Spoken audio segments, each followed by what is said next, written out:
And welcome to Traveling While Psychic. I'm Emily, a professional spiritual translator, activator, psychic, and historical channel. I have traveled all over the world, channeling in energies, chatting with beings, connecting with ghosts, and tapping into history. And this is the series where I take you with me. So come join in on this magical adventure.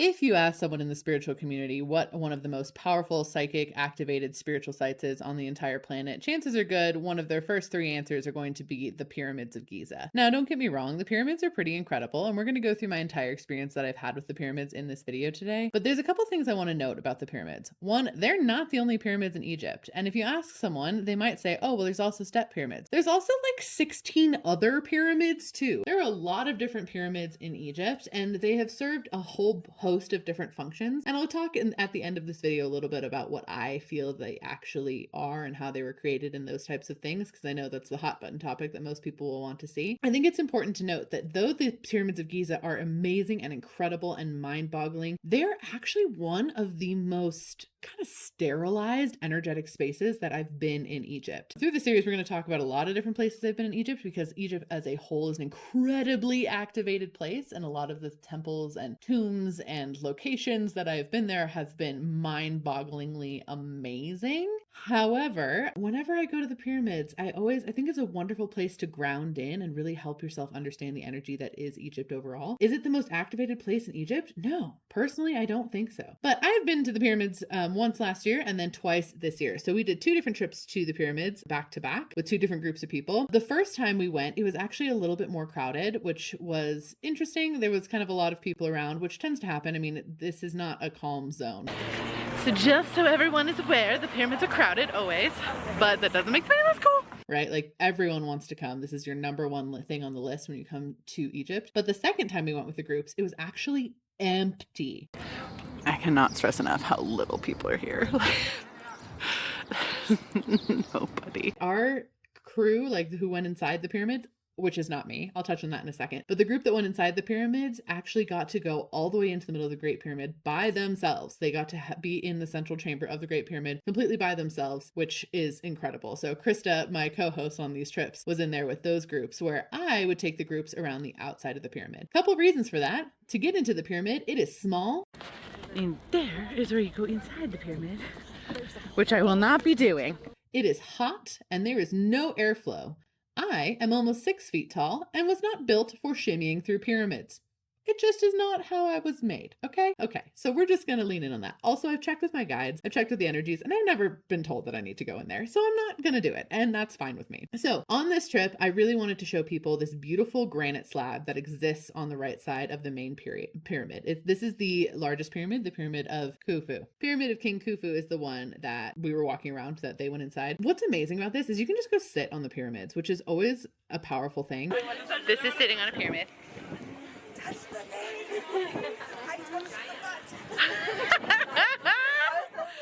I've always been surprised though.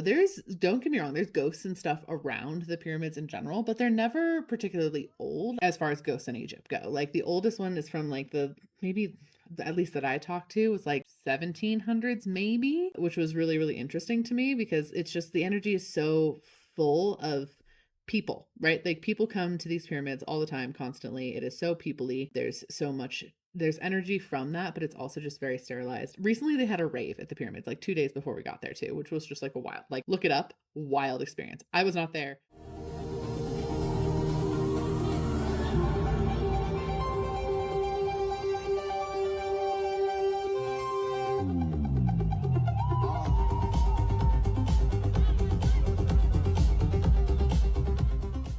But that's like the level of energy that is sitting around the pyramids, okay? That's just to give you an idea. But this beautiful granite slab is over here next to the pyramids.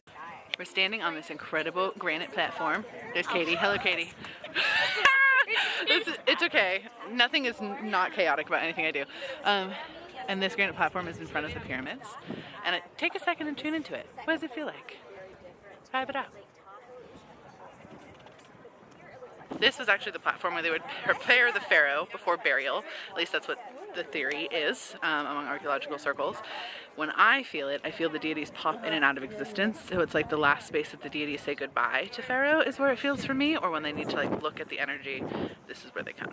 We get there really early because our tour guide's amazing. His name is Hani. Hani is the best. He gets us there first bus like every single time. And if you go over to this granite slab, most people don't make it over there. And honestly, I don't know what it is, but we've never been told to get off the granite slab. Like this time we literally laid down on it, and usually we would definitely be told to like get up or stop meditating or something like that. We weren't even meditating, we were just like enjoying it, and no one ever said anything to us. They were yelling at other people around us for doing things, but we were just laying on the slab like basking in the energy of it, and it was so grounding. Really interesting if you're like, black granite, that's intriguing. The energy coming off of that is really different. It's because it is. Everything around is made of limestone. There's a lot of sand. There's not a lot of black granite around the Great Pyramids in general. So this, when you stand on it, it's like instantaneously grounding. It immediately pulls you down. And there's also this big boulder of red granite over there. So you have to walk through these pits that used to contain funerary boats to get to this slab area. And whenever I stand on this place, it honestly feels, I always get visions of deities popping in and out. Like it was almost like it was like a terminal or like a way station a long time ago where they could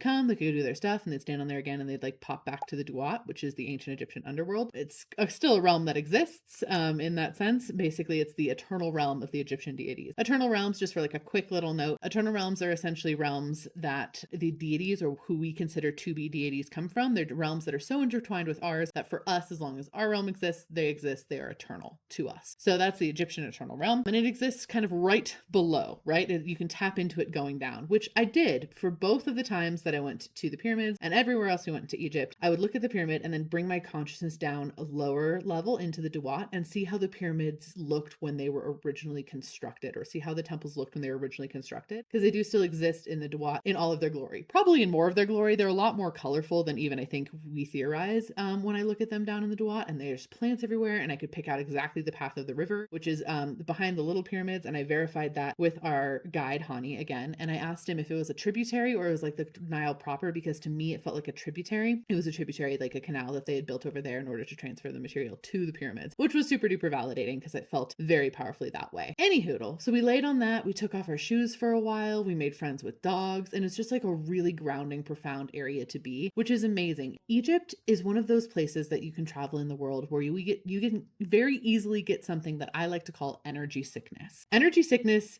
it literally feels like you are on a boat. Like it's motion sickness, it's seasickness. It's like you're rocking back and forth on a boat, but you're standing on solid ground. You can especially feel it if you go up a floor or two in a building. Many people get this. Like every single time I've taken people to Egypt, they have gotten energy sickness. Every time I've taken people to Greece, they've gotten energy sickness. I got energy sickness in Greece and had to figure out how to ground that down. Having the pyramids be one of our first stops on our trips is really nice because everyone can like lay on this granite platform and get grounded, and it really does help with the energy sickness. Energy sickness comes when you're in a place that is so activated and full of so much energy that it kind of bowls you over, right? Like you feel like you're absorbing too much of it, and it can be really challenging. That mixed with jet lag can really knock you out. So we always teach our travelers a bunch of tools on how to manage that right off the get-go, but having physical space to do that and channel in a way that's already grounded is really helpful. So we always sit here and just kind of pause for a second and ground on in. The other thing that I did with the second group that I had is we walked over to some of the tombs that are on the side of the Great Pyramid. Is this recording? I can't tell. It is. Okay. The Great Pyramid itself is obviously the thing that catches everybody's attention, but there's actually 3 smaller pyramids for the women in his life, and then there's tombs of his advisors, of generals, and those types of things on the other side of the pyramid. So we walked over there, and it's always really amazing because it's the first time when you go to Egypt that you see hieroglyphics like carved. Like if you go there first, you can see hieroglyphics carved on a wall for the first time. There is none in the big pyramid. Like there's none if you were to go inside. It's completely barren. It's just a granite chamber. So it's really cool to go over there and just have a moment of channeled history. There's a guardian spirit that hangs out over there. He doesn't like to talk, so I don't talk to him, but I always like give him a nod, and I hope he appreciates it. I don't know if it's actually the general that's buried in this tomb, but he does look like he's wearing like period appropriate clothing for that. It's not a ghost. Like this is his like job. Like this is not like he lived around that time, or if he did, he has transformed his energy so much that I'm like, okay, you're not what would not qualify him as ghost. Like it feels like his soul is present there in a different way from a ghost for sure. Like this is what he does. He protects this area. He is a guardian spirit of this zone. Honestly, I really do feel like there's a conductive energy around the Great Pyramids. I really, really do. But it's just not as powerful as some of the other temples and complexes we go to. After that, though, we always go ride camels, which is super fun. But we're leaving to go to the camels. One, limestone coverings used to cover the whole pyramids. I actually think there was granite covering too, but a really, really thin one, and there were different colors on each side.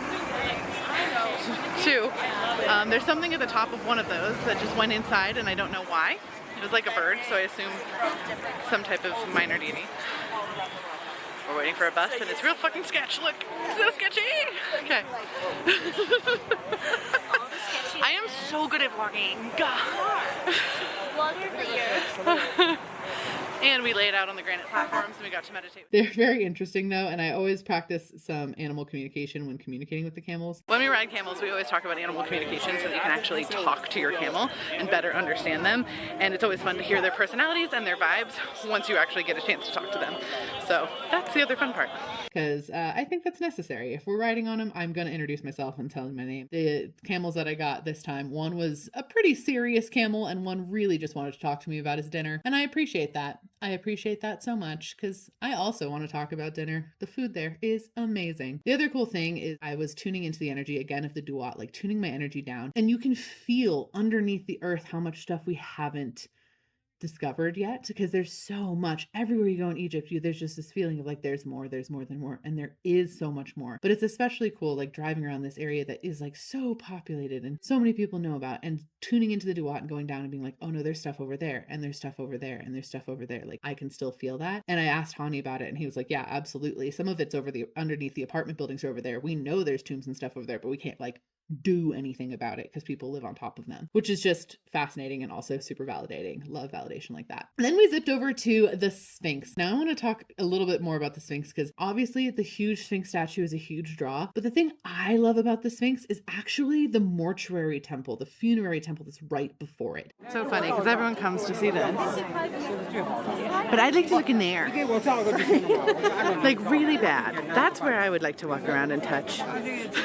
It is the place where they were to mummify the pharaoh before the pharaoh would get brought up to that granite platform I was talking about. First of all, the entire ground is literally alabaster. Still, to this day, the ground is covered in bricks of alabaster. It was literally put on the ground to walk on. And alabaster is a precious stone, and it doesn't even come from Giza. They had to like ship it up there, up the river, in order to pave that down. And it's just gorgeous even now. And I can't even imagine all of its glory, like walking through that energy and how it would look and how it would feel walking through that back when it was in its pristine condition. And in there was where they kept the mummification tubes.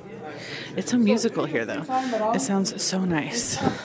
The first time I went into this temple last year, I got a little bit of energy from it, but I was kind of overwhelmed with all of the stuff that was going on. I couldn't tune in as much. This time, I totally tuned in. I tuned in as deep as I could go. The first thing that I could hear inside this temple, it's all just kind of blocky rooms, blocky red granite pillars, but it was a functional temple. It wasn't just for coming to pray. It was to do mummification, which is what every pharaoh waits their whole life for, basically. So it was really functional. There was a lot of energy there. But the first thing I could do is I heard so much singing and toning. It was like it was a celebration and joyous and fun. Like it, not fun, I guess, for the mummy, but it feels like people were celebrating that. And I don't think the somber tone that we typically see with like representations of mummification was actually present. I think it was a lot more of a joyous celebration occasion. If this temple is anything to be said for it, that's exactly how it feels. Just like joyous and celebratory and music, and there was smell of incense. It was really, really cool. And all these little like rectangle divots in the floor.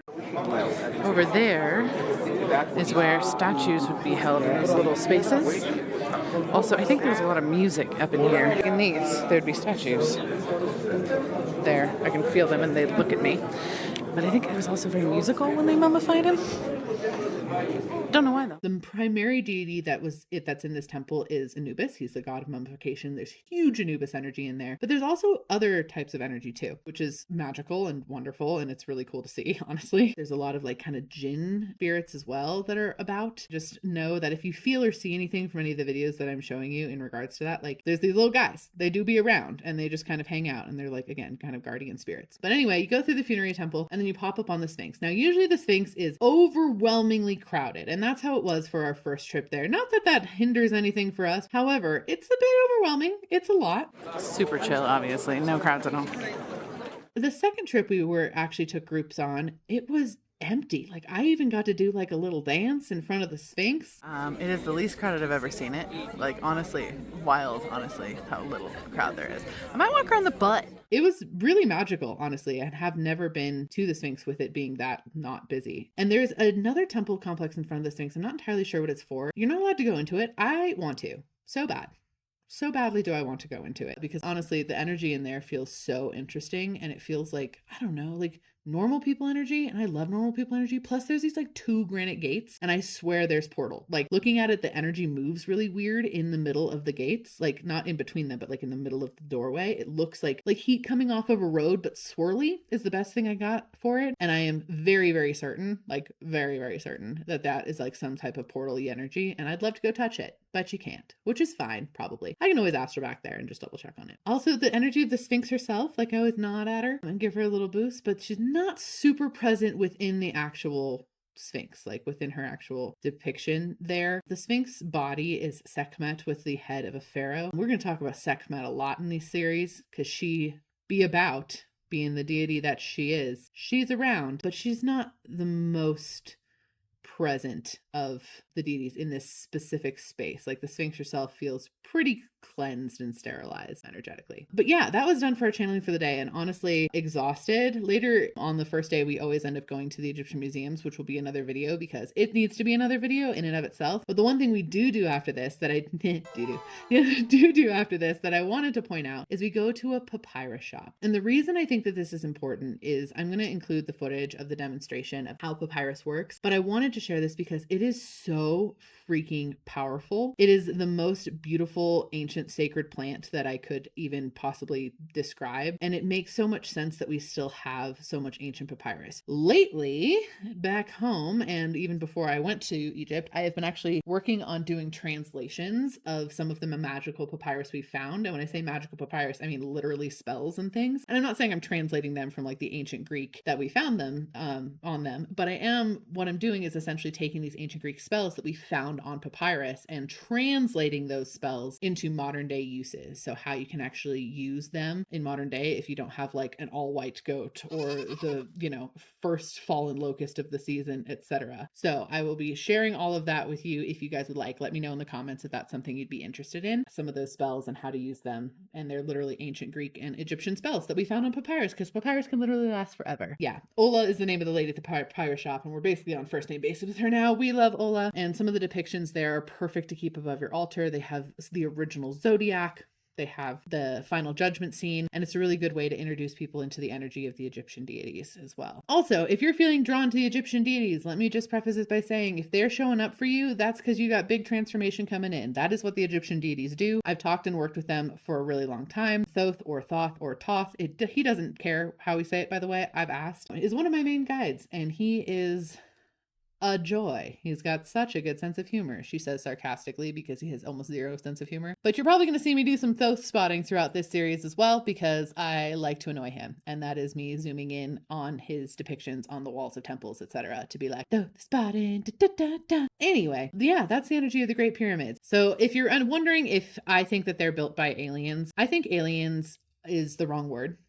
Personally, I know there's a lot of theory about that. I know they line up with how the Orion's belt used to line up in the sky at that time. I think that there is a considerable amount of cutting out the power of the Egyptian people who did contribute to their building, because they did. Absolutely, they did. I do think the Egyptian people 100% were capable of building this and did build this. What I actually think, and I've been shown this in channeling and I've worked with this quite a lot, is I actually think what we're talking about is the pyramids were created in a time when the earth had a lot more access to magic and energy and the ability to wield magic and energy, and also the ability of deities to walk around down here in the flesh, in their higher self form. And I think that is why we see structures like the pyramids. They're in alignment because the deities are able to help them see the stars. They're able to help, understand where the stars' placements are and understand how to use and manipulate energy. Do I think that they could be energy centers and energy generators? Absolutely. I do think that the deities helped the Egyptian people who had real magic at the time to construct these huge structures. Do I think they're just a tomb? No. Do I think them being a tomb is part of it? Yeah. Do I think there's a lot more to discover about them? 100,000,000% absolutely. However, I think a lot of the stuff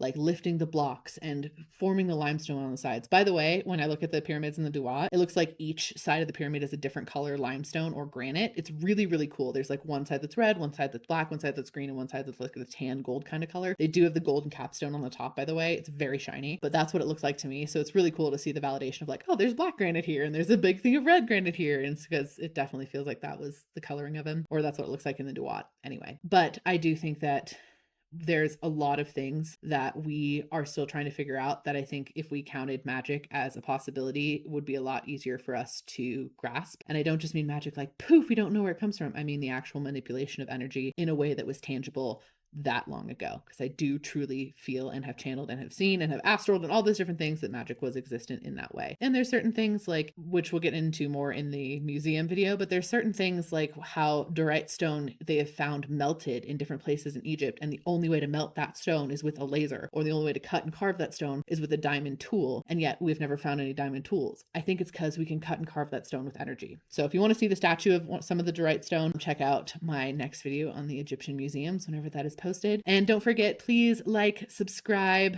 So happy that you're here. Hang out with me with this series. We'll keep it going. And please comment any other places in the world that you would like to see me go and channel information about. Chances are good I may have been there, and if not, chances are good I'm gonna go. Thank you so much. You are magical as fuck, and so glad you were here. Bye-bye.